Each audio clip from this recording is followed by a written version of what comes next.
Hello everyone, welcome to my blog. চলে এলাম আমার ভাইজির বিয়ের ব্লগের পরবর্তী অংশ নিয়ে। এই হলো সেই মুহূর্ত যে সময় মানুষ একেবারে আনন্দে আত্মহারা হয়ে যায়। একটা উত্তেজনা থাকে সবার মধ্যেই যে বর এসে গেছে, বর বরণ হয়ে গেল এবং তারপরে বসে গেল বরের জায়গায়। আর ওদিকে আমাদের কনেও রেডি। বিয়ের সময় কিন্তু বেশ রাতে 10টার পর, তো সেই জন্য আমাদের তাড়াহুড়ো খুব একটা ছিল না। সন্ধেবেলা প্রচুর গেস্ট এসে গেছে, তো সবার সাথে কথা বলতে হচ্ছিল।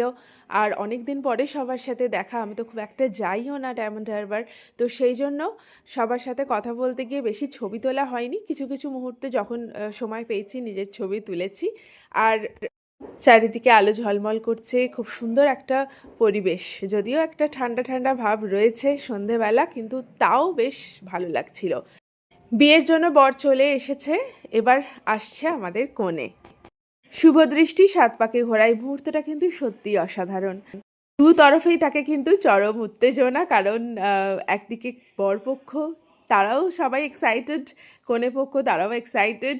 নিয়ম পালনের সাথে সাথে মজা ঠাট্টা ইয়ার্কি সব কিছু তো চলতেই থাকছিল। এর পরবর্তী অংশে তোমরা দেখতে পাবে বিয়ের অনুষ্ঠান। ফিরে আসছি নতুন ব্লগ নিয়ে, সবাই সঙ্গে থেকো, ভালো থেকো। এখানেই শেষ করলাম, টাটা।